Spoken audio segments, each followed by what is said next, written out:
गुरु विष्णु गुरुदेवो महेश्वर गुरु साक्षात् परब्रह्म तस्मै श्री गुरुवे नमः। सद्गुरु महाराज की जय। सद्गुरु श्री ज्योतिर्मयानंद सरस्वती स्वामी महाराज की जय। ज्ञान ज्योति परमानंद सरस्वती महामाता की जय। गजलक्ष्मी माता की जय। सिद्धारूढ़ स्वामी महाराज की जय।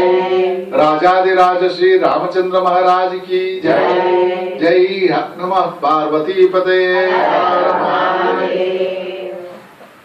ಹರಿ ಗುರು ಚರಣಗಳಿಗೆ ವಂದಿಸುತ್ತಾ ಓಂಕಾರ ಸ್ವರೂಪನಾಗಿ ಸರ್ವರಲ್ಲಿಯೂ ಸರ್ವಾಂತರ್ಯಾಮಿಯಾಗಿ ರಾರಾಜಿಸುತ್ತಿರುವ ಆ ಪರಬ್ರಹ್ಮ ವಸ್ತುವಿಗೆ ವಂದಿಸುತ್ತಾ ಇಂದಿನ ಗೀತಾ ಶ್ರವಣದ ಅರ್ಥವನ್ನು ಗ್ರಹಿಸುವ 13ನೇ ದಿನದ ಕಾರ್ಯಕ್ರಮವನ್ನು ಪ್ರಾರಂಭಿಸೋಣ. 6ನೇ ಅಧ್ಯಾಯಕ್ಕೆ ಬಂದಿದ್ದೇವೆ. 6ನೇ ಅಧ್ಯಾಯದವರೆಗೆ 5 ಅಧ್ಯಾಯಗಳು ಪೂರ್ಣವಾಗಿವೆ. ಅರ್ಜುನನಿಗೆ ತತ್ವ ಬೋಧೆ ಪರಮಾರ್ಥದ ತತ್ವದ ತತ್ ಅಂದ್ರೆ ಆ ಪರಮಾತ್ಮನ ಆ ಪರಬ್ರಹ್ಮ ಸ್ವರೂಪದ ವಿಷಯವನ್ನು ಬೋಧಿಸ್ತಾ, ಜೊತೆಗೆ ಸಾಂಸಾರಿಕ ಜೀವನದಲ್ಲಿ ನಮ್ಮ ಪ್ರತಿನಿತ್ಯದ ಜೀವನದಲ್ಲಿ ಕೆಲಸ ಕಾರ್ಯಗಳನ್ನು ಮಾಡತಕ್ಕಂಥ ರೀತಿ ನೀತಿಗಳನ್ನ ಕುರಿತಾಗಿ ಸಾಂಖ್ಯಯೋಗ, ಕರ್ಮಯೋಗನ 3 ಅಧ್ಯಾಯಗಳಲ್ಲಿ ವಿವರಣೆ ಕೊಡ್ತಾರೆ. ಕರ್ಮಯೋಗ, ಜ್ಞಾನಯೋಗ, ಕರ್ಮ ಸನ್ಯಾಸ ಯೋಗ. 3 ವಿಷಯ ಅಧ್ಯಾಯಗಳಲ್ಲೂ ಕರ್ಮದ ಬಗ್ಗೆನೇ ಹೇಳೋದು. ಕರ್ಮ ಯೋಗದಲ್ಲಿ ಕರ್ಮ ಅನುಷ್ಠಾನದ ಬಗ್ಗೆ ಯಾವ ರೀತಿ ಕರ್ಮ ಮಾಡಬೇಕು, ಕರ್ಮ ಅಂದ್ರೆ ಏನು ಅನ್ನಲ್ಲ. ಜ್ಞಾನ ಯೋಗದಲ್ಲಿ ಕರ್ಮ ಮಾಡುವಾಗ ಜ್ಞಾನವನ್ನು ಬಳಸಿ ಕರ್ಮ ಮಾಡ್ತಕ್ಕಂಥದ್ದು. ಜ್ಞಾನ ಕರ್ಮ ಅಂದ್ರೆ ತಿಳುವಳಿಕೆ. ಜ್ಞಾನ ಅಂತಂದ್ರೆ ತಿಳುವಳಿಕೆ ಎಲ್ಲಿಂದ ಬರುತ್ತೆ ಅಂತ ಅಂದ್ರೆ ಹಿರಿಯರಿಂದ ಅಮ್ಮ ಪ್ರಥಮ ದೇವತೆ, ಪ್ರಥಮ ನಮಗೆ ಗುರು ಮಾತಾ, ಅಲ್ಲಿಂದನೇ ಪ್ರಾರಂಭ ಆಗುತ್ತೆ ಬೋಧನೆ. ನಮಗೆ ತತ್ವ ವಿಚಾರ, ತತ್ವ ಅಂದ್ರೆ ಪ್ರಾಪಂಚಿಕ ಮತ್ತೆ ಪಾರಮಾತ್ಮಿಕ ಎಲ್ಲ ವಿಷಯಗಳು ಅಲ್ಲಿಂದ ಬರ್ತಾ ಇರ್ತದೆ. ಇನ್ನು ಮನೇಲಿ ಅಜ್ಜಿ ಇದ್ರೆ ಇನ್ನೂ ಒಳ್ಳೆ ಯಾಕಂದ್ರೆ ಫ್ರೀ ಆಗಿರ್ತಾರ ಅವರು. ಅಮ್ಮನೋ ಬಹಳ ಬಿಸಿ, ಹಲವಾರು ವಿಷಯಗಳ ತೊಡಗಿಸ್ಕೊಂಡಿರ್ತಾರೆ. ಫ್ರೀಯಾಗಿ ಸಿಕ್ಕಿ ಅದಕ್ಕೊಂದೇನಾದ್ರೂ ಸ್ವಲ್ಪ ಮನಸ್ಸು ಬ್ರೈನ್ ವಾಶ್ ಮಾಡ್ಬೇಕಾದ್ರೆ ಆ ಅಜ್ಜಿ ಇದ್ರೆ ಅವರು ಸ್ವಲ್ಪ ವಿಷಯ ತಿಳಿದು ಆಶ್ರಮಗಳ ಬಂದು ಹೋಗ್ತಾ ಇರ್ತಕ್ಕಂಥವ್ರಾದ್ರೆ ಅವ್ರ ಪುಣ್ಯ ಅಂತ ನಾವಾದ್ರೂ ಭಾವಿಸ್ಬೇಕಾಗುತ್ತೆ. ಆ ಮೊಮ್ಮಕ್ಕಳ ಪುಣ್ಯ ಅಂತ ಭಾವಿಸ್ಬೇಕಾಗುತ್ತೆ. ಅವ್ರು ಅಲ್ಲಿಂದ ಕರ್ಮಾನುಷ್ಠಾನ ಪ್ರಾರಂಭ ಆಗುತ್ತೆ. ತದನಂತರ ಶಾಸ್ತ್ರಗಳು, ಗ್ರಂಥಗಳು, ಗೀತೆಗಳು ಅವರವರ ಶಕ್ತಿ ಮತ್ತೆ ಯುಕ್ತಿ ಅನುಸಾರವಾಗಿ ಪಠನ ಪಾಠನ ಎರಡನ್ನೂ ಮಾಡ್ತಾ, ಪಠನ ಅಂತ ಅಂದ್ರೆ ಓದೋದು, ಪಾಠನ ಅಂದ್ರೆ ಅದನ್ನ ನೆನಪು ಮಾಡ್ತಕ್ಕಂಥದ್ದೆಲ್ಲ ಮಾಡ್ತಾ ಅನುಭವವನ್ನು ಹೆಚ್ಚಿಸ್ಕೊಡ್ತಾರೆ. ಈ ಅನುಭವನೇ ಜ್ಞಾನ. ಆ ಜ್ಞಾನದಲ್ಲಿ ಏನ್ ಹೇಳ್ತದೆ ಅಂದ್ರೆ ಕರ್ಮ ಅಂತ ಅಂದ್ರೇನು, ಕರ್ಮಾನುಷ್ಠಾನ ಅಂತ ಅಂದ್ರೇನು, ತಿಳುವಳಿಕೆಯಿಂದ ಕರ್ಮ ಮಾಡ್ತಕ್ಕಂಥದ್ದೇನು. ಕರ್ಮ ಮಾಡದಿರೋ ಸುಮ್ಮನೆ ಇರ್ತಕ್ಕಂಥದ್ದೇ ಶ್ರೇಷ್ಠನ ಅಲ್ಲ. ಕರ್ಮ ಮಾಡೋ ರೀತಿಯಲ್ಲಿ ಶ್ರೇಷ್ಠವಾದ ವಿಧಾನ ಇದೆಯಾ, ಇದೆಲ್ಲನೂ ಹೇಳ್ತಾ ಜ್ಞಾನಯೋಗ, ಕರ್ಮ ಸನ್ಯಾಸ ಅಂದ್ರೆ ಯಾವ ಕರ್ಮನ ಬಿಡಬೇಕು, ಯಾವ ಕರ್ಮನ ಮಾಡಬೇಕು ಇತ್ಯಾದಿ ವಿವರಣೆಲ್ಲ ಕೊಟ್ಟಾಯ್ತು. ಇದೆಲ್ಲ ಮನಸ್ಸು ಆತ್ಮವಿಚಾರಗಳ ಬಗ್ಗೆ ಮನಸ್ಸು ಕೊಟ್ಟಾಯ್ತು. ಇದಕ್ಕೆಲ್ಲ ಬೇಕಾಗಿರ್ತಕ್ಕಂಥದ್ದು, ತಿಳಿತಕ್ಕೆ ಅವಶ್ಯಕತೆ ಇರತಕ್ಕಂಥದ್ದು ಏನು, ಮನಸ್ಸು. ಆ ಮನಸ್ಸು ವಿಷಯದ ಕಡೆ ಗಮನ ಕೊಡ್ತೀರಾ, ಅದ್ರ ಭಾಗ ಅದು ಕುಣಿತಾ ಕೂತ್ಕೊಳ್ತು ಅಂತ ಅಂದ್ರೆ ನಾವೆಲ್ಲ ಕೇಳಿದ್ದು ಹೇಳಿದ್ದೆಲ್ಲ ವ್ಯರ್ಥನೆ. ಫಸ್ಟ್ ಆ ಮನಸ್ಸನ್ನ ನಿಯಂತ್ರಣ, ಆ ಆತ್ಮ ಸಂಯಮ, ಮನಸ್ಸನ್ನ ನಿಯಂತ್ರಣ ಮಾಡ್ಕೊಳ್ತಕ್ಕಂಥದಕ್ಕೆ ಗಮನ ಕೊಡುವ ಅಂತ ಹೇಳ್ತಾ ಬರ್ತಾರೆ. ಆ ಮನಸ್ಸನ್ನ ನಿಯಂತ್ರಣ ಮಾಡ್ಕೊಳ್ಲಿಕ್ಕೇನೆ ಕೆಲವು ವಿಧಾನಗಳಿದಾವೆ. ಅದು ಏನು ಅಂತಂದ್ರೆ ಈ 6ನೇ ಅಧ್ಯಾಯದಲ್ಲಿ ಪೂರ್ಣವಾಗಿ ಮನಸ್ಸಿನ ನಿಯಂತ್ರಣ, ಆತ್ಮ ಸಂಯಮ, ಆ ಮನಸ್ಸನ್ನ ನಿಯಂತ್ರಣ ಮಾಡ್ತಕ್ಕಂಥದಕ್ಕೆ ವಿವರಣೆ ಕೊಡ್ತಾರೆ. ಮುಂದುವರೆಸ ಭಗವಂತ ಕರ್ಮ ಫಲವನ್ನು ಆಶ್ರಯಿಸದೆ ಕರ್ತವ್ಯ ಕರ್ಮವನ್ನು ಮಾಡುವವನೇ ನಿಜವಾದ ಸನ್ಯಾಸಿ. ಕರ್ಮ ಫಲವನ್ನು ಆಶ್ರಯಿಸದೆ ಫಲಗಳಲ್ಲಿ ನಿರೀಕ್ಷೆಯನ್ನ ಬಿಟ್ಟು ಕರ್ಮಗಳನ್ನು ಆಚರಣೆ ಮಾಡತಕ್ಕಂಥವನೇ ನಿಜವಾದ ಸನ್ಯಾಸಿ ಅಂತ ವಿವರಣೆ ಕೊಡ್ತಾನೆ. ನಿಜವಾದ ಯೋಗಿ ಅಗ್ನಿ ಕಾರ್ಯ ಬಿಟ್ಟವನು, ಕರ್ಮ ಬಿಟ್ಟವನು ಅಲ್ಲ. ಅಗ್ನಿ ಕಾರ್ಯ ಅಂತ ಅಂದ್ರೆ ಇದು ಹೋಮ ಹವನ ಇತ್ಯಾದಿ ಕಾರ್ಯಗಳಿಂದ ಹಿಡಿದು ಒಲೆ ಗಂಟನೂ ಬಂದ್ಬಿಡ್ತದೆ, ದೀಪದ ಗಂಟನೂ ಬಂದ್ಬಿಡ್ತದೆ. ನಾನೇನು ಮಾಡೋದಿಲ್ಲ ಕೂತ್ಕೊಂಡ್ಬಿಡ್ತೀನಿ ಅಂತ ಅಂದ್ರೆ ಅವನು ಸನ್ಯಾಸಿ ಅಲ್ಲ. ಎಲ್ಲ ಮಾಡ್ದ ಫಲಾಪಾಕ್ಷೆಯನ್ನ ಭಗವಂತನಿಗೆ ಅರ್ಪಿಸ್ತಾ ಪ್ರತಿಯೊಂದು ಕರ್ಮನೂ ಬರ್ತಕ್ಕಂಥ ಎಲ್ಲ ಕರ್ಮಗಳನ್ನ ಏನ್ ದಾರಿಗೆ ಹೋಗೋದೆಲ್ಲ ಕೂತ್ಕೊಂಡು ಮಾಡ್ಕೊಂಡು ಹೋಗುವಂತ ಯಾರು ಹೇಳಿಲ್ಲ. ಒಂದು ಕರ್ಮಾನುಷ್ಠಾನಕ್ಕೆ ಒಬ್ಬೊಬ್ರಿಗೂ ಒಂದೊಂದು ವಿಧಿ ವಿಧಾನಗಳನ್ನ ಕೊಟ್ಟಿದ್ದಾನೆ. ಒಬ್ಬೊಬ್ರದು ಯಾರ್ದೋ ಅಂತ ನಾವು ಹೇಳ್ಕೊಳಗಿಲ್ಲ, ನಮ್ಮದೇ ತಗೊಳ್ಳೋಣ. ನಮಗೆ ಒಂದು ಬೆಳಗ್ಗೆ ಎದ್ದಾಗಿಂದ ಸಾಯಂಕಾಲದ ಗಂಟ ಒಂದು ಕರ್ಮಾನುಷ್ಠಾನ ಅಂತ ಯಾರು ನಿಗದಿಪಡಿಸಿಲ್ಲ. ನಿಗದಿಪಡಿಸ್ಕೊಂಡು ಆಗೋಗಿದೆ. ನಾವು ಹುಟ್ಟಿದಾಗನೆ ನಮ್ಗೆ ಆ ವಾತಾವರಣದಲ್ಲಿ ಇದ್ದಾಗೇನೆ ನಾವು ಏನೇನು ಮಾಡ್ಬೇಕು ಏನೇನು ಮಾಡಬಾರ್ದು ಅಂತ ನಿಗದಿಪಡಿಸಾಗೋಗಿದೆ. 6:15 6:30 ಅಷ್ಟೊತ್ತಿಗೆ ಶುರುವಾಗ್ತದೆ. ಇಷ್ಟು ಬೇಗ ಅಲಾರಾಮ್ ಹೊಡಿತಿದ್ದಂಗೆನೆ ನಿಗದಿ ಅಲ್ಲಿ ಅಲಾರಾಮ್ ಹೊಡಿತಿದ್ದಂಗೆ ಎದ್ದೇಳ್ಬೇಕು, ಕೂತ್ಕೋಬೇಕು, ಎಲ್ಲ ಕೆಲಸ ಮುಗಿಸ್ಕೊಂಡು ಇಲ್ಲಿ ಪಾರಾಯಣ ಪ್ರಾರಂಭ ಮಾಡಬೇಕು. ಭಗವದ್ಗೀತಾ ಧನುರ್ಮಾಸದ ಕಾರ್ಯಕ್ರಮದಲ್ಲಿ ಭಾಗವಹಿಸ್ಬೇಕು ಅನ್ನೋದು ಬರೆದು ಬಿಟ್ಟಿದೆ. ಅಲ್ಲಿ ತಪ್ಸ್ಕೊಳಕ್ಕಾಗತ್ತಾ? ಆಯ್ತು, ತಪ್ಸ್ಕೊಂಡು 30 ವರ್ಷ ಅಲ್ಲಿ ಇಲ್ಲಿ ಓಡಾಡ್ಕೊಂಡು ಕೂತಿದ್ದಾಯ್ತು. ಈಗ ಅದು ಹೆಂಗ ಬರೆದಿದ್ದಾನೆ ಅಂತ ಅಂದ್ರೆ ಅಲ್ಲ, ನಂದೇ ಉದಾಹರಣೆ ಹೇಳ್ಕೊಂತ ಇದ್ದೀನಿ. ಯಾಕೆ ಅಂತ ಅಂದ್ರೆ ಆ ಅನಿವಾರ್ಯತೆ ಎಷ್ಟು ಚೆನ್ನಾಗಿ ಅದು ಪೋಣಿಸಿ ಭಗವಂತ ಗಂಟಾಗಿ ಮಡಗ್ತಾನೆ ಅಂತ ಅಂದ್ರೆ ಆ ಕ್ಷಣಕ್ಕೆ ಅದಾಗ್ಲೇಬೇಕು. ಅದೇ ರೀತಿ ಅವರವರ ರೀತಿ ನೀತಿಗಳನ್ನ ನೋಡಿದ್ರೆ ಎಲ್ಲೋ ಹುಟ್ಟಿದವರು, ಎಲ್ಲೋ ಬೆಳೆದವರು, ಯಾವುದೋ ಸಂದರ್ಭದಲ್ಲಿ ಏನೇನೋ ವಾತಾವರಣಗಳಲ್ಲಿ ನಾವು ಇದ್ದವರು ಬೆಳಗ್ಗೆನೆ ಇಷ್ಟು ಜನ ಇಲ್ಲಿ ಕೂತ್ಕೊಂಡು ಗೀತಾ ಶ್ರವಣಕ್ಕೆ ಸೇರಿದ್ದೀವಿ ಅಂತ ಅಂದ್ರೆ ನಮ್ಮ ಪುಣ್ಯ ಅಂತ ನಾವಾದ್ರೂ ಭಾವಿಸ್ಬೇಕಾಗತ್ತೆ. ಅರ್ಜುನನ್ಗೆ ಹೇಳ್ತಾರಲ್ಲ, ನೀನು ಸತ್ವ ಗುಣದಿಂದ ತುಂಬಿದ್ಯಪ್ಪ, ನಿನಗೆ ಒಳ್ಳೇದೇ ಆಗತ್ತೆ ಅಂತ ಆಶೀರ್ವಾದ ಮಾಡಿದಾಗೆ ಎಲ್ಲರೂ ಸತ್ವ ಗುಣದಿಂದ ತುಂಬಿದೀವಿ. ಪಾಂಡವ ಸನ್ಯಾಸವೆಂದರು ಯೋಗವೆಂದರು ಒಂದೇ, ಸಂಕಲ್ಪ ಬಿಡದವನು ಯಾರು ಯೋಗಿ ಆಗಲಾರ. ಸನ್ಯಾಸ ಅಂತ ಅಂದ್ರೂ ಯೋಗ ಅಂತ ಅಂದ್ರೂ ಒಂದೇ. ಯೋಗ ಅಂತ ಅಂದ್ರೆ ತಿಳಿದು ಮಾಡ್ತಕ್ಕಂಥದ್ದು, ಸನ್ಯಾಸ ಅಂತ ಅಂದ್ರೆ ಎಲ್ಲ ಬಿಡ್ತಕ್ಕಂಥದ್ದು, ಯೋಗ ಅಂತ ಅಂದ್ರೆ ಯಾವ್ದು ಒಳ್ಳೇದು ಯಾವ್ದು ಕೆಟ್ಟದ್ದು ಅನ್ನೋ ತಿಳಿದು ಮಾಡ್ತಕ್ಕಂಥದ್ದು. ಎರಡು ಒಂದನೇನೆ. ಸಂಕಲ್ಪ ಬಿಡದವನು ಯಾರು ಯೋಗಿ ಆಗಲಾರ. ಸಂಕಲ್ಪ ಅಂತ ಅಂದ್ರೆ ಒಳಗಡೆ ಉದ್ದೇಶ, ಗುರಿಗಳನ್ನ ಬಿಡದವನು ಯೋಗಿ ಆಗಲಾರ. ಆರುಕ್ಷಮನಿಗೆ ಕರ್ಮಯೋಗದ ಸಾಧನ, ಯೋಗಾರೂಢನಿಗೆ ಶ್ರಮವೇ ಸಾಧನ. ಎಲ್ಲ ಬಿಟ್ಟಿರ್ತಕ್ಕಂಥ ಮುನಿಗೆ ಯೋಗವೇ ಸಾಧನ, ಯೋಗಾರೂಢನಿಗೆ ಶ್ರಮವೇ ಸಾಧನ. ಯೋಗವನ್ನು ಮಾಡ್ತಾ ಕಾಲ ಕಳೆಯತಕ್ಕಂಥವರಿಗೆ ಶಮ ದಮ ನಿಧಿಧ್ಯಾಸ ಅನ್ನೋ ಒಂದು ಅಷ್ಟಾಂಗ ಯೋಗಗಳು ಬರ್ತವೆ. ಅದರಲ್ಲಿ ಶಮ ಮನಸ್ಸನ್ನ ನಿಯಂತ್ರಣ ಮಾಡ್ಕೊಳ್ತಕ್ಕಂಥದ್ದನ್ನೇ ಮುಖ್ಯ ಅಂತ ಹೇಳ್ತಾ ಮುಂದುವರಿಸ್ತಾ, ಇಂದ್ರಿಯಗಳ ವಿಷಯಗಳಲ್ಲಿಯೂ ಕರ್ಮಗಳಲ್ಲಿಯೂ ಆಸಕ್ತನಾಗದವನನ್ನು ಸರ್ವ ಸಂಕಲ್ಪವನ್ನು ತ್ಯಜಿಸಿದವನನ್ನು ಯೋಗಾರೂಢನೆಂದು ಕರೆಯುತ್ತಾರೆ. ಯೋಗಾರೂಢ, ಆಟೋ ಆರೂಢ, ಟ್ಯಾಕ್ಸಿ ಆರೂಢ. ಆರೂಢ ಅಂತಂದ್ರೆ ಓಡಿಸೋತಕ್ಕನು. ತಬಲಾರೂಢ. ಆರೂಢ ಅಂತಂದ್ರೆ ಯಾವುದೋ ಒಂದು ಕಾರ್ಯಕ್ರಮದಲ್ಲಿ ತೊಡಸ್ಕೊತಕ್ಕಂಥವನು. ಇವನು ಯೋಗಾರೂಢ, ಯೋಗದಲ್ಲಿ ತೊಡಸ್ಕೊಂತಕ್ಕಂಥವನು. ಏನಪ್ಪ ಅವನಿಗೇನು ವಿಶೇಷತೆಗಳು ಅಂತ ಅಂದ್ರೆ ಇಂದ್ರಿಯಗಳ ವಿಷಯಗಳಲ್ಲಿಯೋ, ಇಂದ್ರಿಯಗಳು ಪಂಚೇಂದ್ರಿಯಗಳಲ್ಲಿ ಗಮನ, ಕರ್ಮಗಳಲ್ಲಿಯೋ ಮಾಡ್ತಕ್ಕಂಥ ಕೆಲಸಗಳಲ್ಲಿಯೋ ಸರ್ವ ಸಂಕಲ್ಪವನ್ನು ತ್ಯಜಿಸಿದ್ದಾನೆ. ಸರ್ವ ಸಂಕಲ್ಪ ಆ ಎರಡು ಕಾರ್ಯಗಳಲ್ಲಿ, ಇಂದ್ರಿಯಗಳ ಕಾರ್ಯಗಳಲ್ಲಿ, ಕರ್ಮಗಳಲ್ಲಿ, ಕೆಲಸಗಳಲ್ಲಿ. ಇಂದ್ರಿಯ ಕರ್ಮ ಎರಡು ಜೊತೆಯಲ್ಲಿ ಬರ್ತಕ್ಕಂಥದ್ದು. ಯಾವಾಗ ಇಂದ್ರಿಯ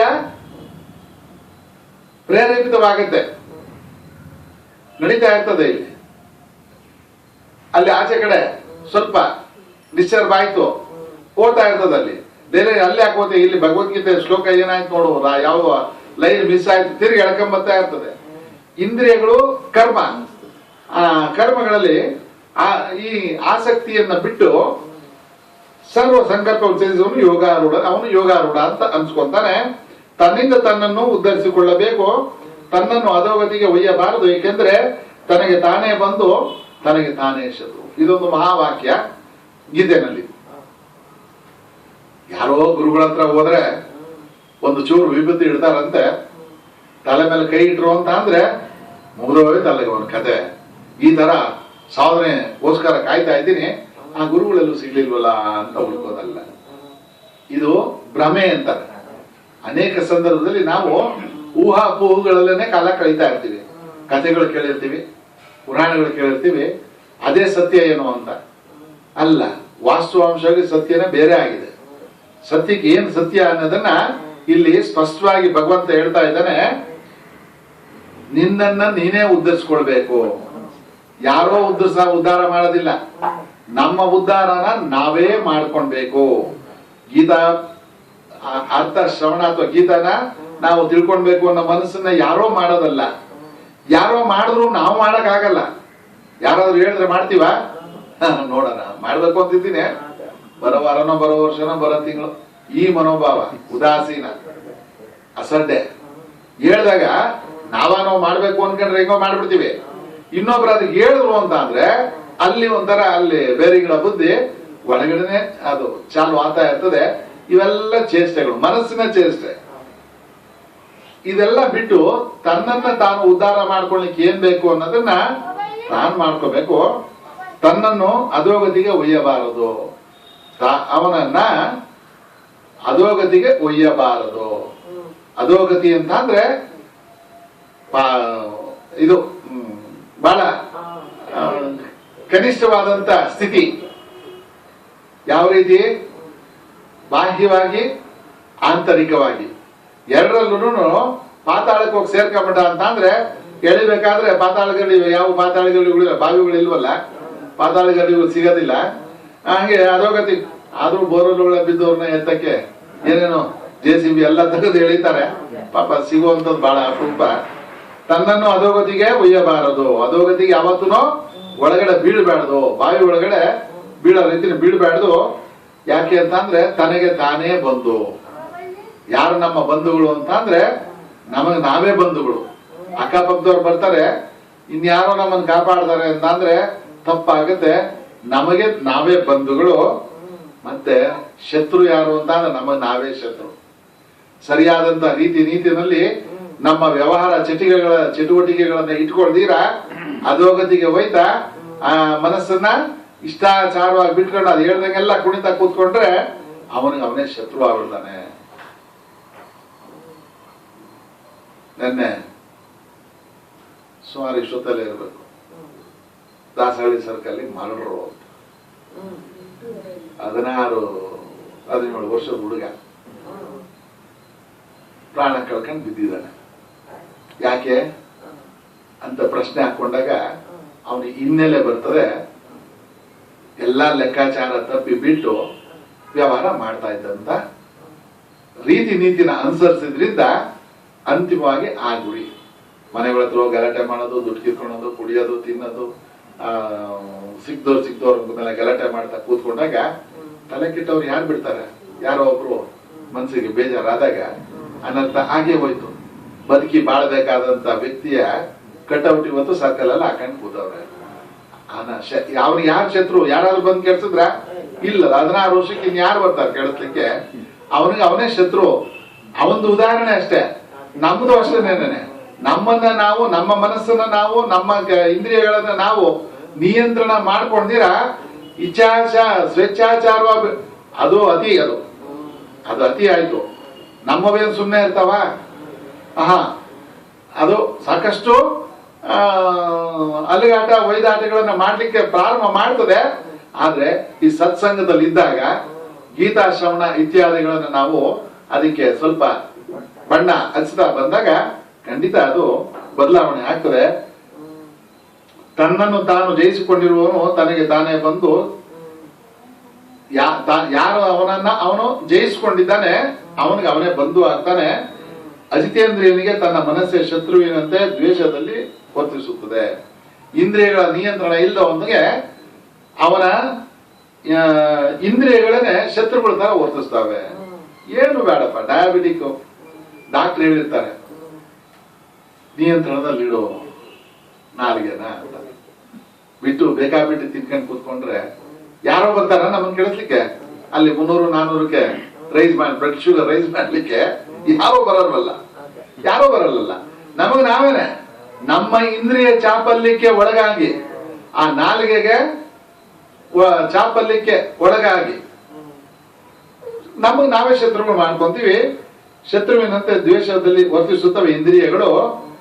ಶೀತ ಉಷ್ಣ ಸುಖ ದುಃಖ ಮಾನ ಅಪಮಾನಗಳಲ್ಲಿ ಜಯಿಸಲ್ಪಟ್ಟ ಮನಸ್ಸುಳ್ಳ ಪ್ರಶಾಂತನಿಗೆ ಪರಮಾತ್ಮನು ಸಮಾಹಿತನಾಗಿರುವನು. ಶೀತ ಉಷ್ಣ ಇವೆಲ್ಲ ದ್ವಂದ್ವಗಳು ಅಂತಾರೆ, ಎರಡು ವಿರುದ್ಧ. ಬಿಸಿ ಅಂತ ಅಂದ್ರೆ ತಣ್ಣಗಿರ್ತಕ್ಕಂಥದ್ದು, ಸುಖ ಅಂತ ಅಂದ್ರೆ ದುಃಖ, ಮಾನ ಅಂತ ಅಂದ್ರೆ ಅಪಮಾನ. ಇವೆಲ್ಲ ವಿಷಯಗಳಲ್ಲಿ ಜಯಿಸಲ್ಪಟ್ಟ ಮನಸ್ಸುಳ್ಳವರು. ಎರಡರಲ್ಲೂ ಜಯಿಸ್ಬೇಕು ಅಂತ ಅಂದ್ರೆ ಎರಡರಲ್ಲೂ ಜಯಿಸಕ್ ಸಾಧ್ಯ ಇಲ್ಲ. ಯಾವ್ದಾದ್ರು ಒಂದರಲ್ಲೇ ಎರಡು ಪಂದ್ಯಗಳು, ಎರಡು ತಂಡಗಳು ಪಂದ್ಯ ಆಡ್ತಾ ಇದಾವೆ ಅಂತ ಅಂದ್ರೆ ಯಾರು ಜಯಿಸ್ತಾರೆ ಅಂತ ಅಂದ್ರೆ ಯಾರಾದ್ರೂ ಒಬ್ಬರೇನೆ, ಇಬ್ರು ಜಯಿಸ್ಲಿಕ್ಕೆ ಸಾಧ್ಯ ಇಲ್ಲ. ಅದು ಪ್ರಪಂಚದ ವ್ಯವಹಾರ. ನಮ್ಮ ಪಾರಮಾರ್ಥಿಕ ವಿಚಾರದಲ್ಲಿ ಹಂಗಲ್ಲ, ಎರಡನ್ನೂ ಸಮವಾಗಿ ನೋಡು. ಅದಕ್ಕೊಂದು ಪದ ಬಳಸ್ತಾರೆ, ಸ್ಪರ್ಧಾತ್ಮಕವಾಗಿ ನೀನು ಆಟವನ್ನು ಆಡು. ಸ್ಪರ್ಧಾ ಮನೋಭಾವ. ಅವನು ಗೆದ್ದ ಅಂತ ಅವನು ಖುಷಿ ಪಡೋ, ಶಾಲಾ ಹಾಕೊಂಡು ಕುಣಿದಾಡೋದಲ್ಲ. ಇವನ್ ಸೋತ ಅಂತ ಅವನಿಗೆ ಮೂರ್ತಿನ ಕಾಲು ಅಂತ ಯೋಚನೆ ಮಾಡುವಂತ ಮನೋಭಾವ ಬೆಳೆಸ್ಕೊಡುವಂತದಲ್ಲ. ಇವತ್ತು ಅವನಿಗೆ ಗೆದ್ದವನೇ, ನಾಳೆ ನನಗೆ ಅವಕಾಶ ಸಿಗ್ಬೋದು. ಸಮವಾಗಿ ತಕ್ಕಂತಕ್ಕಂಥ ಮನೋಭಾವವನ್ನ ನೀನು ಬೆಳೆಸ್ಕೋ. ಜಯಿಸಲ್ಪಟ್ಟ ಮನಸ್ಸುಳ್ಳ ಪ್ರಶಾಂತನಿಗೆ, ಯಾರು ತನ್ನ ಮನಸ್ಸನ್ನು ತಾನು ಜಯಿಸಿದ್ದಾನೆ ಅವನಿಗೆ ಪರಮಾತ್ಮನು ಸಮಾಹಿತನು. ಪರಮ ಆತ್ಮನು, ಪರಮಾತ್ಮನ ಅಂತ ಅಂದ್ರೆ ಇಷ್ಟು ಜನರಲ್ಲಿ ಯಾರು ಬಂದು ಕೂತ್ಕೊಂತಾರೆ ಸ್ವಾಮಿ ಅಂತ ಕೇಳಿದ್ರೆ, ಸ್ವಾಮೀಜಿಯವರು ಸಾಕಷ್ಟು ದೇವತೆಗಳ ಫೋಟೋಗಳನ್ನು ಹಾಕಿದ್ದಾರೆ, ಪರಮಾತ್ಮ ಸಮಾಹಿತ ಆಗಿದ್ದಾನೆ ಅಂತ ಹೇಳ್ತಾ ಇದ್ದೀರಾ. ಯಾರು ಬರ್ತಾರೆ ಅಂತ ಕೇಳಿದ್ರೆ ಎಲ್ಲೋಗ್ಲಿ, ಅದ್ಯಾರು ಅವ್ರು ಯಾರು ಪ್ರತ್ಯಕ್ಷ ಆಗಿ ನಮ್ಮ ಮುಂದೆ ನಿಂತ್ಕೊಳೋದಿಲ್ಲ. ಅವರೆಲ್ಲ ಚೇತನ, ಅವ್ರಿಗೆಲ್ಲರಿಗೂ ಚೇತನ ಸ್ವರೂಪವಾಗಿರ್ತಕ್ಕಂಥ ಆತ್ಮ ಸ್ವರೂಪ. ಅವೆಲ್ಲ ಚಿತ್ರಗಳು, ಭಾವಗಳು, ರೂಪ. ರೂಪದ ಒಳಗಡೆ ಇರತಕ್ಕಂಥ ಭಾವ ಪರಮಾತ್ಮ. ಪರಮಾತ್ಮ ಅಂತ ಅಂದ್ರೆ ಅತಿ ಉತ್ಕೃಷ್ಟವಾದಂತ, ಪರಮ ಅಂತ ಅಂದ್ರೆ ಅತ್ಯಂತ ಉತ್ಕೃಷ್ಟವಾದಂತ, ಆತ್ಮ ಅಂತ ಅಂದ್ರೆ ಚೇತನ ಸ್ವರೂಪ. ಅದಕ್ಕೆ ನಾಮ ಇಲ್ಲ, ರೂಪ ಇಲ್ಲ, ಗಂಧ ಇಲ್ಲ, ಅದನ್ನ ಮುಟ್ಟಕ್ಕಾಗೋದಿಲ್ಲ, ತೂಕಕ್ಕಾಗೋದಿಲ್ಲ. ಅದರತಕ್ಕಂಥ ಭಾವನೆಯನ್ನ ಹೊಂದುತ್ತಾನೆ. ಈ ಮನಸ್ಸನ್ನ ಶುದ್ಧ ಇಟ್ಕೊಂಡವನು, ಜ್ಞಾನ ವಿಜ್ಞಾನಗಳಿಂದ ತೃಪ್ತಿ ಹೊಂದಿದವನು, ಕೂಟಸ್ಥನು, ಜಿತೇಂದ್ರಿಯನು, ಮಣ್ಣು ಕಲ್ಲು ಚಿನ್ನ ಇವುಗಳನ್ನು ಸಮನಾಗಿ ನೋಡುವವನು ಆದ ಯೋಗಿಯು ಯೋಗಾರೂಢನೆಂದು ಹೇಳಿಸಿಕೊಳ್ಳುತ್ತಾನೆ. ಯೋಗಾರೂಢ ಅವರೇ ಮಾತಾಡುವಲ್ಲ, ಆಟೋ ಆರೂಢ ಬೇರೆ ಬೇರೆ. ಆ ಆರೂಢ ಅಂತ ಅಂದ್ರೆ ಯಾರು ಅವನು ವ್ಯವಹಾರ ಮಾಡ್ತಾನೆ, ಅವನು ವ್ಯವಹಾರ ಯಾವ ತರ ಮಾಡ್ತಾನೆ ಅಂತಂದ್ರೆ ಜ್ಞಾನ ವಿಜ್ಞಾನಗಳಿಂದ. ಜ್ಞಾನ ವಿಜ್ಞಾನ. ಜ್ಞಾನ ಅಂತ ಅಂದ್ರೆ ಸಾಮಾನ್ಯ ತಿಳುವಳಿಕೆ. ಇದು ಗಿಡ, ಇದು ಮರ, ಇದು ಟೇಬಲ್ಲು, ಇದು ಮೈಕು ಇತ್ಯಾದಿಯ ತಿಳುವಳಿಕೆ. ಆ ಮೈಕ್ ಒಳಗಡೆ ಏನು ಕೆಲಸ ಮಾಡ್ತಾ ಇದೆ? ಕರೆಂಟು. ಕರೆಂಟ್ ವಿದ್ಯುತ್ ಶಕ್ತಿ. ಅದೇ ವಿದ್ಯುತ್ ಶಕ್ತಿ ಅಲ್ಲಿ ದೀಪವಾಗಿ ಬೆಳೀತಾ ಇದೆ, ಇಲ್ಲಿ ಶಬ್ದವಾಗಿ ಬರ್ತಾ ಇದೆ. ಏನಿದೆ ವ್ಯತ್ಯಾಸಗಳು? ಇದನ್ನ ವಿಶ್ಲೇಷಣೆ ಮಾಡ್ತಕ್ಕಂಥದ್ದು ವಿಜ್ಞಾನ, ವಿಶೇಷವಾದಂತ ಜ್ಞಾನ. ಇವುಗಳಲ್ಲಿ ತೃಪ್ತಿಯಿಂದ ಇರ್ತಕ್ಕಂಥ ಅವನು ಕೂಟಸ್ಥನು. ಬಿಗಿಯಾಗಿ ಯಾವುದೇ ಒಂದು ವ್ಯವಹಾರ ಮಾಡ್ಬೇಕಾದ್ರೆ, ಕೂಟ ಅಂತ ಅಂದ್ರೆ ಒಂದು ಕಣದಲ್ಲಿ, ಒಂದು ಸ್ಪರ್ಧದಲ್ಲಿ ಹಾಕಿರ್ತಾರಲ್ಲ ಅದಾಗ್ಬೋದು, ಅಥವಾ ಕೂಟಸ್ಥ ಅಂತ ಅಂದ್ರೆ ಈ ರಾಗಿ ಕಲ್ಲು ಮಧ್ಯ ಊಟ ಬರ್ತದಲ್ಲ ಅದು ಅಂತ ಹೇಳೋರು. ಆ ಒಂದು ಅದು ಕಲ್ಲು ಹೆಂಗೆ ಸುತ್ತಿದ್ರು ಆ ಊಟ ಮಾತ್ರ ಗಟ್ಟಿಯಾಗಿರ್ತದೆ. ಅದು ಅಳ್ಳಾಡ್ತು ಅಂದ್ರೆ ಮುಗಿದ ಕತೆ, ಎಲ್ಲ ಕಾರ್ಯಕ್ರಮ ವ್ಯತ್ಯಾಸ ಆಗ್ಬಿಡುತ್ತೆ. ಮನಸ್ಸು ಅಷ್ಟೇ ದೃಢವಾಗಿರ್ತಕ್ಕಂಥ ಅವನು, ಸ್ಥಿರವಾಗಿರ್ತಕ್ಕ ಜಿತೇಂದ್ರಿಯನು, ಇಂದ್ರಿಯಗಳನ್ನ ಗೆದ್ದಂತ ಅವನು ಮಣ್ಣು ಕಲ್ಲು ಚಿನ್ನ ಇವುಗಳನ್ನು ಸಮನಾಗಿ ನೋಡುವವನು. ಈ ಮೂರ್ಖೆನೆ ಮನಸ್ಸು ಪ್ರಭಾವಕ್ಕೆ ಒಳಗಾಗ್ತಕ್ಕಂಥದ್ದು, ಅದನ್ನ ಸಮವಾಗಿ ನೋಡ್ತಕ್ಕಂಥ ಅವನು. ಎಲ್ಲ ಭೂಮಿಯಿಂದ ಬಂದಿದೆ, ಭೂಮಿ ಒಳಗಡೆ ಹೋಗುತ್ತೆ. ಯಾವುದು? ಅದು ಇದು ಎಲ್ಲ ಎಲ್ಲ ಎಲ್ಲಾನು ಭೂಮಿ ಒಳಗಡೆ ಸೇರ್ತಕ್ಕಂಥದ್ದೇ. ಅದನ್ನ ಸಮವಾಗಿ ನೋಡ್ತಾ ಅವನು ಯಾರು ಅಂತಂದ್ರೆ ಇವನು ಯೋಗಾರೂಢ. ಎಲ್ಲಾದ್ರೂ ಸಮತ್ವವನ್ನು ಇಟ್ಟುಕೊಂಡವನು ಯೋಗಾರೂಢ. ಶುದ್ಧ ಮನಸ್ಸುಳ್ಳವನು ಗೆಳೆಯರಲ್ಲಿ, ಹಗೆಗಳಲ್ಲಿ, ಉದಾಸೀನರಲ್ಲಿ, ಮಧ್ಯಸ್ಥರಲ್ಲಿ, ದ್ವೇಷಗಳಲ್ಲಿ, ಬಂಧುಗಳಲ್ಲಿ, ಸುಜನ ಕುಜನಲ್ಲಿ ಸಮಬುದ್ಧಿ ಉಳ್ಳವನೇ ಯೋಗಿ. ಅದು ವಸ್ತುಗಳಾಯ್ತು. ಇಲ್ಲಿ ವ್ಯವಹಾರದಲ್ಲಿ ಎಲ್ಲ ಶುದ್ಧ ಮನಸ್ಕನಾಗಿರ್ತಕ್ಕಂಥವನು. ಯಾರಲ್ಲಿ? ಗೆಳೆಯರಲ್ಲಿ, ಹಗೆಗಳಲ್ಲಿ, ಮಿತ್ರಗಳಲ್ಲಿ, ಶತ್ರುಗಳಲ್ಲಿ ಕೂಡ, ಉದಾಸೀನರಲ್ಲಿ. ನಮ್ಮನ್ನು ಕಂಡ್ರೆ ಏನು ಕೇರೆ ಇಲ್ಲ ಅನ್ನೋ ವ್ಯಕ್ತಿಗಳು ಕೆಲವರು ಇರ್ತಾರೆ. ಏನ್ ಹಿಂಗ್ ಮಾಡ್ತಾರಲ್ಲ, ನನ್ ಕಂಡ್ರೆ 10 ಪೈಸಾ ಬೆಲೆ ಇಲ್ವಲ್ಲ ಅಂತ ಒದ್ದಾಡುವಂಥದ್ದು ಬೇಕಾಗಿಲ್ಲ. ಎಲ್ಲಾರನ್ನೂ ಸಮೂಹವಾಗಿ ಹೊಗಳೋರ್ನ, ತೆಗಳೋರ್ನ, ಉದಾಸೀನವಾಗಿರೋರ್ನೆಲ್ಲಾನು ಮತ್ತೆ ಮಧ್ಯಸ್ಥರು ಇವೆಲ್ಲ ಅನ್ಬಿಟ್ಟು ಮಧ್ಯದಲ್ಲಿ ಇರ್ತಕ್ಕಂಥ ವ್ಯವಹಾರ ಮಾಡೋದು ಮತ್ತೆ ದ್ವೇಷಿಗಳು ಎಷ್ಟು ಜನಗಳು ನಮ್ಮ ಸುತ್ತಮುತ್ತ ಇರ್ತಾರೆ ಅನ್ನೋದನ್ನ ಪಟ್ಟಿನ ನೋಡಿದ್ರೆ ನಮಗೆ ಆಶ್ಚರ್ಯ ಆಗುತ್ತೆ. ಬಂಧುಗಳು, ಆತ್ಮೀಯರು, ಸುಜನ ಕುಜನರು, ಒಳ್ಳೇದು ಮಾಡೋರು ಬೆನ್ನಲ್ಲಿ, ಮುಂದೆಗಡೆ ನಮಸ್ಕಾರ ಮಾಡೋರು, ಹಿಂದೆಗಡೆ ಚೂರಿ ಹಾಕೋರು, ಎಲ್ಲರೂ ಸಮಬುದ್ಧಿಗಳನ್ನಾಗಿರುತ್ತಾನೆ. ಮತ್ತೆ ಮುಂದಿನ ಈ 10 ಶ್ಲೋಕಗಳಲ್ಲಿ ಮನಸ್ಸನ್ನ ನಿಯಂತ್ರಣಕ್ಕೆ ಏನ್ ಮಾಡಬೇಕು ಅನ್ನೋದನ್ನ ವಿವರಣೆ ಕೊಡ್ತಾ ಹೋಗ್ತಾನೆ. ನಿರ್ಜನ ಪ್ರದೇಶದಲ್ಲಿದ್ದು, ನಿರ್ಜನ ಜನ ಅಂತ ಅಂದ್ರೆ ಪ್ರಜೆಗಳು. ಹೋಗಿ ನಾನು ಕಲಾಸಬಾಳ್ಳಿ ಇದು ಸರ್ಕಲ್ ಅಲ್ಲಿ ಕೂತ್ಕೊಂಡು ನಾನು ತಪಸ್ ಮಾಡ್ತೀನಿ ಅಂತ ಅಂದ್ರೆ ಮಾಡ್ಬೋದು, ಪ್ರಯತ್ನ ಬಹಳ ಕಷ್ಟಕರವಾಗಿರ್ತದೆ, ವಿಫಲ ಆಗುವಂತ ಸಾಧ್ಯತೆಗಳು ಜಾಸ್ತಿ. ಮಾಮೂಲಿ ನೆಲದ ಮೇಲೆ ನಡಿಬೇಕಾದ್ರೆ ಹುಷಾರ ನಡೀರಪ್ಪ 60 ಆಯ್ತು ಅಂತ ಹೇಳ್ತಾ ಇರ್ತಾರೆ. ನಾನು ಎಣ್ಣೆ ಹಚ್ಬಿಟ್ಟು ನಡೀತೀನಿ ಅಂತ ಅಂದ್ರೆ ಕಾಲು ಸೋಪ್ ಹಾಕೊಂಡು ಚೆನ್ನಾಗಿ ಎಣ್ಣೆ ಹಚ್ಬಿಟ್ಟು ನಾನು ವಾಕ್ ಮಾಡ್ತೀನಿ ನೋಡಿ ಅಂತ ಏನಾದ್ರು ಓದು ಅಂತ ಅಂದ್ರೆ ಎಷ್ಟು ಸುಭಿಕ್ಷವಾಗಿರ್ತದೋ, ಗಲಾಟೆಗಳಲ್ಲಿ ಜನಗಳ ಮಧ್ಯೆ ಮನಸ್ಸನ್ನ ಹಿಡಿಬೇಕಾದ್ರೆ ಅಷ್ಟು ಕಷ್ಟವಾಗಿರ್ತದೆ. ಯಾವ ಮೂಲೆಯಲ್ಲಿ ಯಾವ ಸಂದರ್ಭದಲ್ಲಿ ಜಾರು ಬೀಳ್ತವೆ ಹೇಳಕ್ ಆಗೋದಿಲ್ಲ. ಫಸ್ಟ್ ಅದನ್ನ ಜನಗಳಿಂದ ವಾಪಸ್ ತಗೊಂಡ್ಬರ್ತಕ್ಕಂಥದ್ದು. ಮತ್ತೆ ಇಂದ್ರಿಯ ಸ್ವಾಧೀನ ಮಾಡಿಕೊಂಡು ಒಂದೊಂದು ಹಂತನು ಸ್ಟೆಪ್ ಬೈ ಸ್ಟೆಪ್ ಹೇಳ್ತಾ ಹೋಗ್ತಾರೆ. ಜನಗಳಿಂದ ದೂರ, ಇಂದ್ರಿಯಗಳಿಂದ ದೂರ.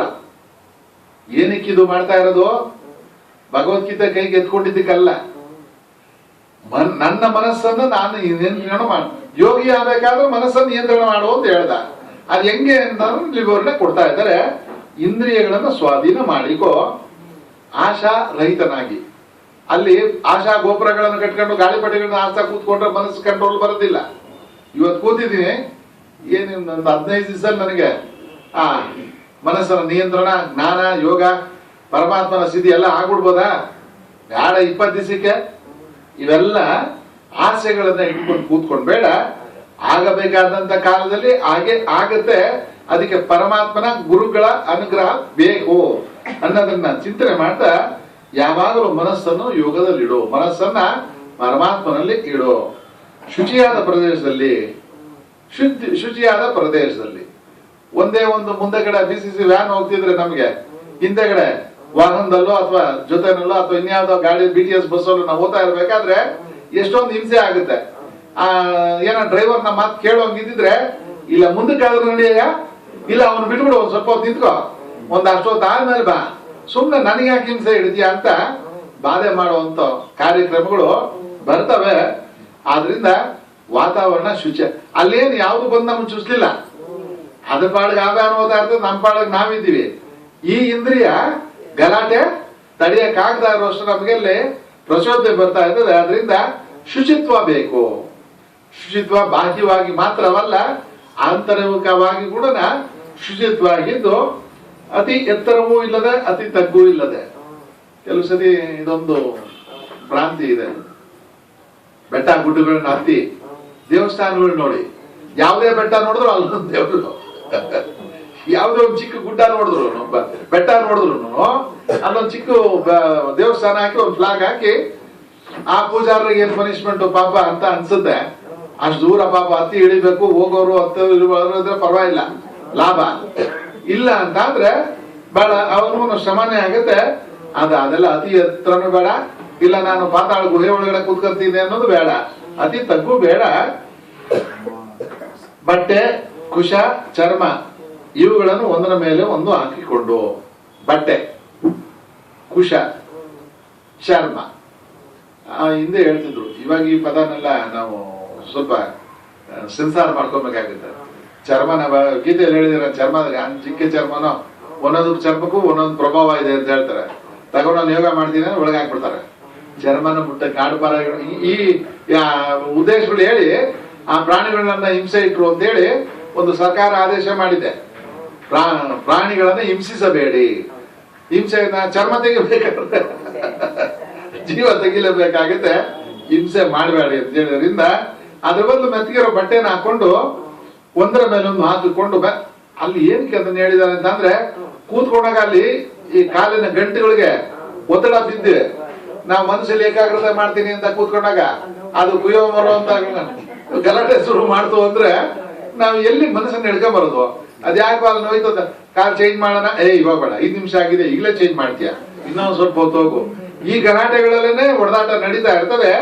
ಅವಕ್ಕೆಲ್ಲ ಆರಾಮಾಗಿ ಮಡಿಕೋ. ಮನಸ್ಸು ದೇಹನ ಆರಾಮಾಗಿ ಶುಚಿಯಾಗಿ ಶುಭ್ರವಾಗಿ ಇಟ್ಕೊಳ್ತಕ್ಕಂಥದ್ದು ಯೋಗನೇ, ಬೇರೆ ಯಾವುದು ಅಲ್ಲ. ಅದರಿಂದ ಅದೆಲ್ಲ ಹೇಳಿದ, ಒಂದು ಬಿಡದಂಗೆ ಹೇಳಿದ್ದಾರೆ. ಹಾಕಿಕೊಂಡು ಆ ಆಸನದ ಮೇಲೆ ಕುಳಿತುಕೊಬೇಕು. ಇಲ್ಲ ನಾನು ನಿಂತ್ಕೊಂಡೆ ಮಾಡ್ತೀನಿ, ಒಂಟಿ ಕಾಲು ತಪಸ್ ಮಾಡ್ತೀನಿ, ಅತ್ಯಾದ್ರು ಇದಾವೆ, ಅವೆಲ್ಲ ಏನು ಬೇಡಪ್ಪ. ಆರಾಮಾಗಿ ಚೆಕಪ್ ಹಾಕೊಂಡು ಕೂತ್ಕೋ. ಪದ್ಮಾಸನ ಹಾಕೋದು ಅಭ್ಯಾಸ ಇದ್ರೆ ಹಾಕೋ, ಇಲ್ಲ ಆರಾಮಾಗಿ ಕೂತ್ಕೋ. ಮನಸ್ಸನ್ನು ಏಕಾಗ್ರವಾಗಿ ಇರಿಸಿಕೊಂಡು, ಇವೆಲ್ಲ ಸಪೋರ್ಟ್ಗೆ ಅಷ್ಟೇ. ಅದೆಲ್ಲದಕ್ಕಿಂತ ಮುಖ್ಯ ಮನಸ್ಸನ್ನು ಏಕಾಗ್ರವಾಗಿ ಇರಿಸಿಕೊಂಡು ಚಿತ್ತದ ಮತ್ತು ಇಂದ್ರಿಯಗಳ ಕ್ರಿಯೆಗಳನ್ನು ನಿಗ್ರಹಿಸಿ. ಇದೆಲ್ಲ ಮಾಡ್ಕೊಂಡು ನೀನ್ ಕೂತ್ಕೊಂಡ್ರು ಚಿತ್ತ ಅಂದ್ರೆ ಮನಸ್ಸು ಅಳ್ಳಾಡ್ತಾನೆ ಇರ್ತದೆ, ಓಡ್ತಾ ಇರ್ತದೆ. ಮಾಡ್ಬೇಕಾಗಿರೋ ಕೆಲ್ಸದ ಕಡೆ, ಆಗೋಗಿರೋ ಕೆಲ್ಸದ ಕಡೆ, ಈಗ ಮಾಡ್ತಾ ಇರೋ ಕೆಲ್ಸದ ಕಡೆ ಬರಲ್ಲ. ಇಲ್ಲ ಗತ, ಇಲ್ಲ ಮುಂದೆ ಭೂತ ಅಥವಾ ಭವಿಷ್ಯತ್ನಲ್ಲೇ ಓಡಾಡ್ತಾ ಇದೆ ಹೊರತು ವರ್ತಮಾನಕ್ಕೆ ಬರದೇ ಇಲ್ಲ. ಅದರಿಂದ ವರ್ತಮಾನದಲ್ಲಿ ಕೂತ್ಕೊಂಡು ಧ್ಯಾನಕ್ಕೆ ಕೂತಿದ್ದೀನಿ, ಮನಸ್ಸನ್ನ ನಿಯಂತ್ರಣಕ್ಕೆ ಕೂತಿದ್ದೀನಿ ಅನ್ನೋದನ್ನ ನಾನೇನು ಗಮನಿಸ್ತಾ ಇಂದ್ರಿಯಗಳ ಕ್ರಿಯೆಗಳನ್ನು ನಿಗ್ರಹಿಸಿ. ಎಲ್ಲಾ ಚಟುವಟಿಕೆಗಳನ್ನು ಏನೋ ಮಾಡ್ತಾ ಇದೆ, ಇದಕ್ಕೇನು ಕೈಗೇನೋ ಕೊಟ್ಬಿಟ್ರೆ ಅದ್ರ ಗಲಾಟೆನ ಬೇರೆ ಬೇರೆ ಎಳಿತಾ ಇರ್ತವೆಲ್ಲ ಶುದ್ಧವಾಗಿ ಯೋಗವನ್ನು ಮಾಡಬೇಕು. ಈ ರೀತಿ ಯೋಗವನ್ನು ಪ್ರಾರಂಭ ಮಾಡಬೇಕು ಅಂತ ಹೇಳ್ತಾ ಹೋಗ್ತಾ ಇದ್ದಾರೆ. ತಲೆ, ಕುತ್ತಿಗೆ, ಶರೀರಗಳನ್ನು ಅಚಲವಾಗಿಟ್ಟುಕೊಂಡು ಎಲ್ಲ ಪಾಟು ಸ್ಟ್ರೈಟ್ ಆಗಿರ್ಬೇಕು. ಒಂದೊಂದ್ ಕಡೆ ಇಲ್ಲ ನನಗೆ ಹಿಂಗ್ ಕೂತ್ಕೊಳಕ್ಕಾಗ, ನಾನು ಹಿಂಗೆ ಕೂತ್ಕೊಂತೀನಿ, ನಾನು ಹಿಂಗೆ ಕೂತ್ಕೊಂತೀನಿ ಅಂತ ಅಂದ್ರೆ ಅದೆಲ್ಲ ಯೋಗ ಅಲ್ಲ ಅಂತ ಇಲ್ಲಿ ನೆಟ್ಟಿಗಿಟ್ಕೊಂಡು ಅಚಲವಾಗಿ ಇಟ್ಕೊಂಡು ಮತ್ತೆ ಅವೆಲ್ಲ ಅಳ್ಳಾಡ್ಕೊಂಡು ಕೂತ್ಕೊಂಡ್ಕೊಡುದು. ನಾನು ಕಾಲ ಅಲ್ಲಾಡ್ಸ್ಕೊಂಡು ಧ್ಯಾನ ಮಾಡ್ತೀನಿ ಅಂತ ಅಂದ್ರೆ ಅದಲ್ಲ ಅಂತಾರೆ. ಅದೆಲ್ಲ ಮಾಡಬಾರ್ದು. ಯಾವ ರೀತಿ ಅಚಲವಾಗಿಟ್ಟುಕೊಂಡು ಸ್ಥಿರವಾಗಿ ಸ್ಥಿರವಾಗಿ ಮೂಗಿನ ತುದಿಯನ್ನು ನೋಡುತ್ತಾ, ಇಲ್ಲಿ ಏಕಾಗ್ರತೆ ಬರ್ಬೇಕಾದಾಗ ಒಂದ್ ಕಡೆ ಅದನ್ನ ನೆಲೆಸ್ಬೇಕಾಗತ್ತೆ. ನಾವು ಮೂಗಿನ ತುದಿಯನ್ನು ನೋಡ್ತಾ ದಿಕ್ಕುಗಳನ್ನು ನೋಡದೆ, ಅಲ್ಲಿ ಇಲ್ಲಿ ಯಾರು ನೋಡ್ತಾರೆ ಪರವಾಗಿಲ್ಲ, ನಾನು ಧ್ಯಾನ ಮಾಡ್ತಾ ಇದ್ದೀನಿ, ಯಾರಾದ್ರೂ ನೋಡಿದ್ರ ಸ್ವಲ್ಪ ಇತ್ಕಡೆ. ಇವೆಲ್ಲ ಮನಸ್ಸಿನಲ್ಲಿ ನಡೀತಾ, ತಮಾಷೆಗೆ ಹೇಳ್ತಾ ಇಲ್ಲ, ವಾಸ್ತವವಾಗಿ ಆಗ್ತಕ್ಕಂಥ ವ್ಯವಹಾರಗಳು ಇದ್ಗಡೆನು ಗಮನ ಇರ್ಲಿ ಅಂತ ಹೇಳ್ತಾ ನೋಡ್ತಾ ಪ್ರಶಾಂತ ಚಿತ್ತನು, ಮನಸ್ಸನ್ನ ಪ್ರಶಾಂತವಾಗಿ ಇಟ್ಕೊಂಡು ನಿರ್ಭಯನು.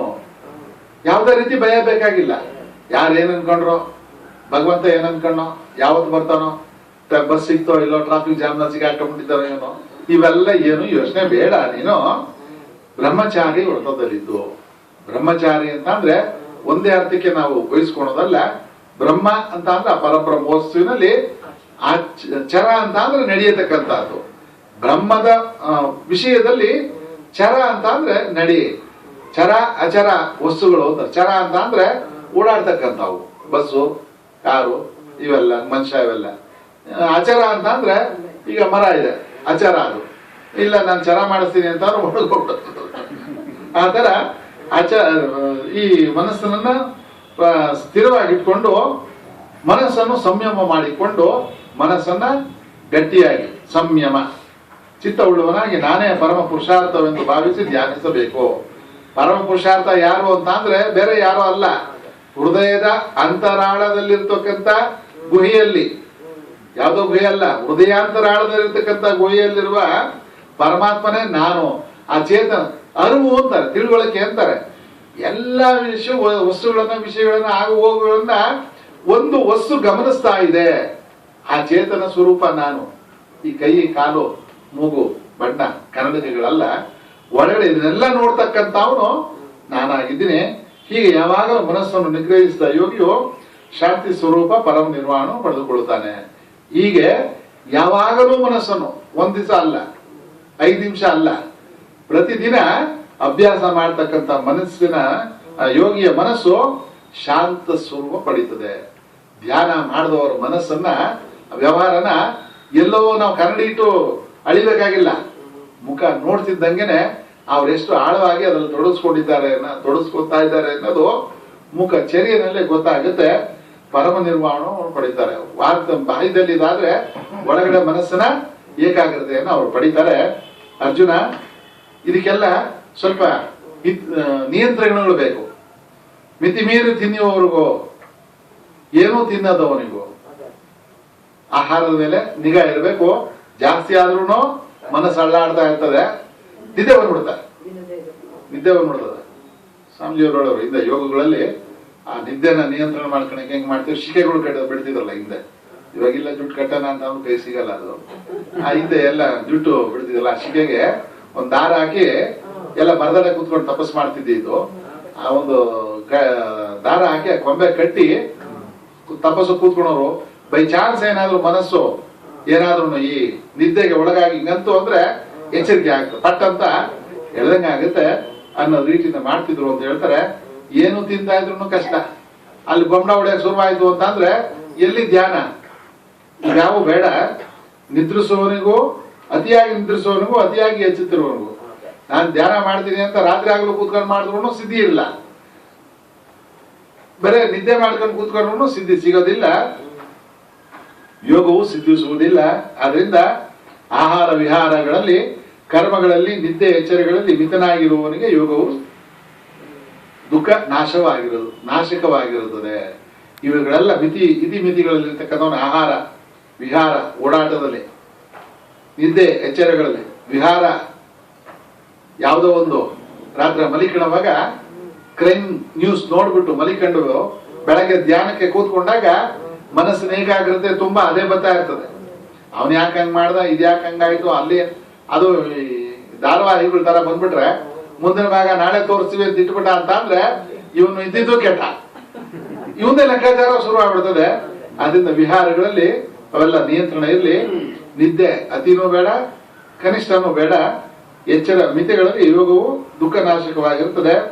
ಚಿತ್ತವು ನಿಗ್ರಹಿಸಲ್ಪಟ್ಟು ಆತ್ಮನಲ್ಲಿಯೇ ನಿಂತಾಗ ಎಲ್ಲ ಕೋರಿಕೆಗಳಿಂದ ಬಿಡಲ್ಪಟ್ಟು ಯೋಗಿ ಎಂದು ಹೇಳಿಸಿಕೊಳ್ಳುತ್ತಾನೆ.